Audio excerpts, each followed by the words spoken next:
Iran का political system क्या है, कैसे काम करता है, अयातुल्ला, राष्ट्रपति, संसद का क्या समीकरण है। आइए ईरान के जटिल राजनीतिक तंत्र पे हम बात करें।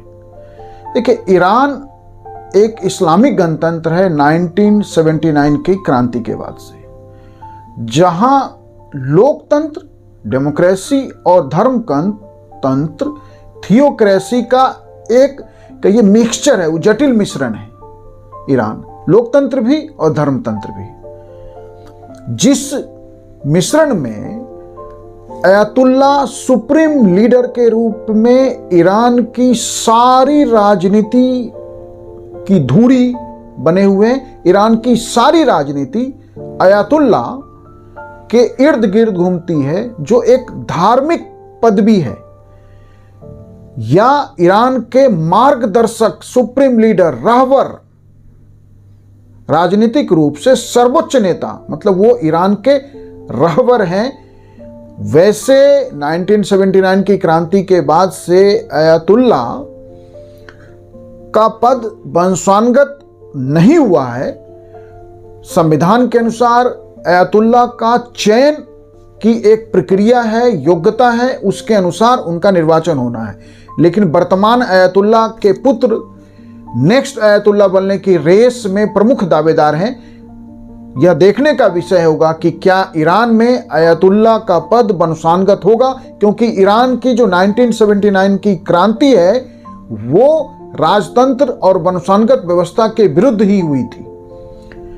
तो इस तरह से ईरान का सुप्रीम लीडर उसके पॉलिटिकल सिस्टम में सबसे प्रमुख है।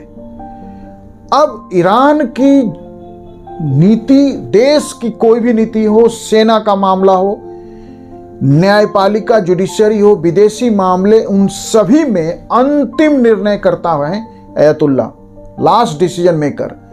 जो ईरान का सशस्त्र बल है उसके कमांडर इन चीफ भी अयातुल्ला होते हैं। ईरान का जो Islamic revolutionary guard corps IRGC है, सीधे अयातुल्ला को रिपोर्ट करती है।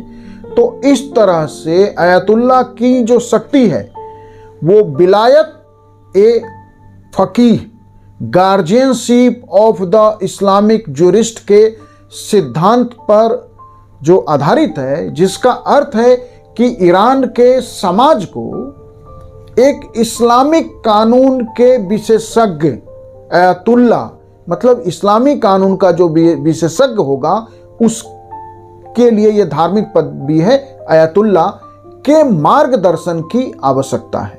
तो ईरान के राजनीतिक तंत्र में सबसे प्रमुख अयातुल्ला की भूमिका हमने देखा राजनीतिक व्यवस्था में। तो इस तरह से हमने देखा कि ईरान का जो जटिल राजनीतिक व्यवस्था है उसमें अयातुल्ला रहबर के रूप में सर्वाधिक महत्वपूर्ण, आप कह सकते हैं कि राजनीतिक तंत्र का पदधारी हैं। वैसे वो पदधारी नहीं है, वो एक धार्मिक पद है, लेकिन फिर भी सारा राजनीति उनके इर्द गिर्द है।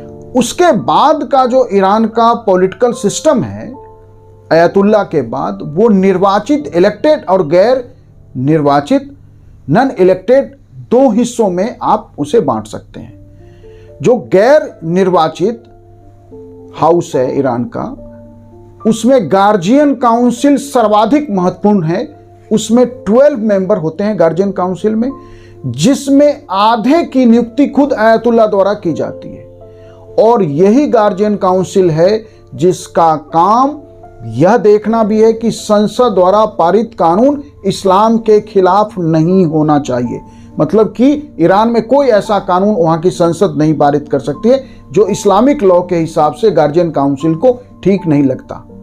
इसका अर्थ है कि वहां धर्मनिरपेक्षता के लिए कोई स्पेस नहीं, हर कानून इस्लाम के अकॉर्डिंग होना चाहिए।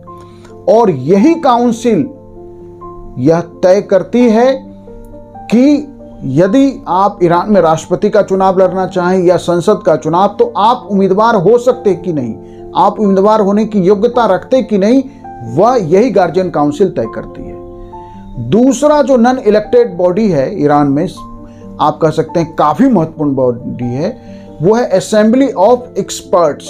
एक्सपर्ट की असेंबली, इसमें 88 धार्मिक विद्वान होते हैं और इनका जो काम है कि जो मुख्य धार्मिक नेता जो अयतुल्ला रहबर, उनका चुनाव यही एक्सपर्ट असेंबली करती है। और चुनाव करना सुप्रीम लीडर का और उनका निगरानी करना, वैसे निगरानी करना तो सिर्फ सिद्धांत का है, क्योंकि अयतुल्ला की निगरानी करने की स्थिति में आज ईरान के पॉलिटिकल सिस्टम में कोई भी नहीं है। तो इस तरह से हमने देखा कि गार्जियन काउंसिल और असेंबली ऑफ एक्सपर्ट, दो नॉन इलेक्टेड बॉडी वहाँ के पॉलिटिकल सिस्टम में है। अब ईरान के पॉलिटिकल सिस्टम में इलेक्टेड बॉडी की हम बात करते हैं, तो निर्वाचित निकाय में सबसे महत्वपूर्ण तो राष्ट्रपति है।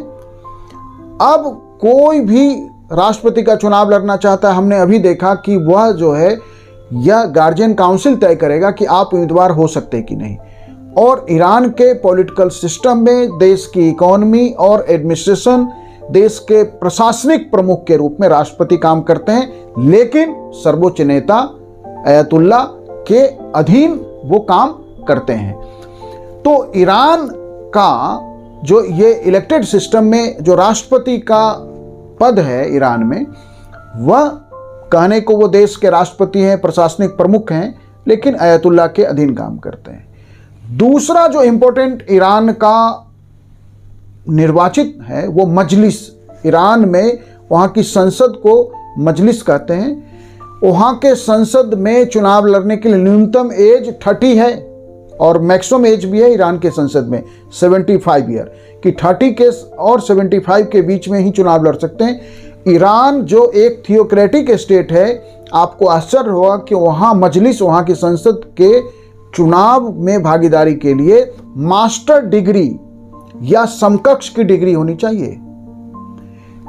यह जो मजलिस है, जिसको इस्लामी परामर्शक सभा आप भी कहा जाता है, इसमें कुल 290 मेंबर होते हैं। 4 साल के लिए ईरान की संसद के सदस्य चुने जाते हैं। संसद का काम ईरान में भी वही है, कानून बनाना और बजट पास करना। लेकिन हमने अभी डिस्कस किया कि ईरान के बनाए गए कानून को काउंसिल यदि अप्रूव करेगी, तभी वो कानून, संसद द्वारा बनाया गया कानून लागू हो सकता है, जब गार्जियन काउंसिल भी उसे पारित करे।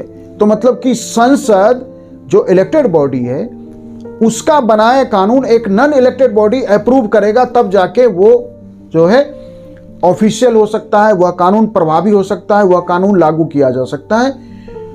और ईरान के मजलिस में चुनाव लड़ने के लिए हर एक उम्मीदवार को ईरान के इस्लामिक संविधान, इस्लाम के प्रति गहरी निष्ठा और वफादारी पे यदि कोई डाउट है, तो आप ईरान के संसद के लिए चुनाव नहीं लड़ सकते हैं। ईरान के संसद में जो 290 मेंबर हैं, उनमें 285 मेंबर चुने जाते हैं ईरान में, और बाकी जो मेंबर्स हैं वो 5 मेंबर्स, उन्हें अल्पसंख्यकों के लिए आरक्षित रखा गया है।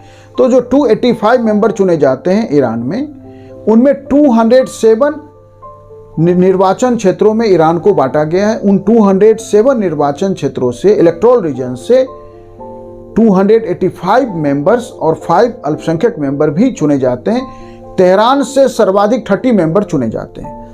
ईरान का जो चुनाव का सिद्धांत है वो 2 राउंड सिस्टम है, कि उम्मीदवार को चुनाव जीतने के लिए 20%, मतलब कि यदि आप ईरान के संसद मजलिस का चुनाव लड़ते हैं तो आप विजेता तभी हो सकते हैं जब आपने मिनिमम 20% वोट प्राप्त किया है।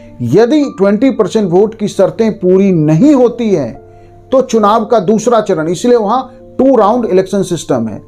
जो शीर्ष उम्मीदवार हैं, जिन्होंने सर्वाधिक मत लिया है, उनके बीच चुनाव का दूसरा दौर आयोजित किया जाता है।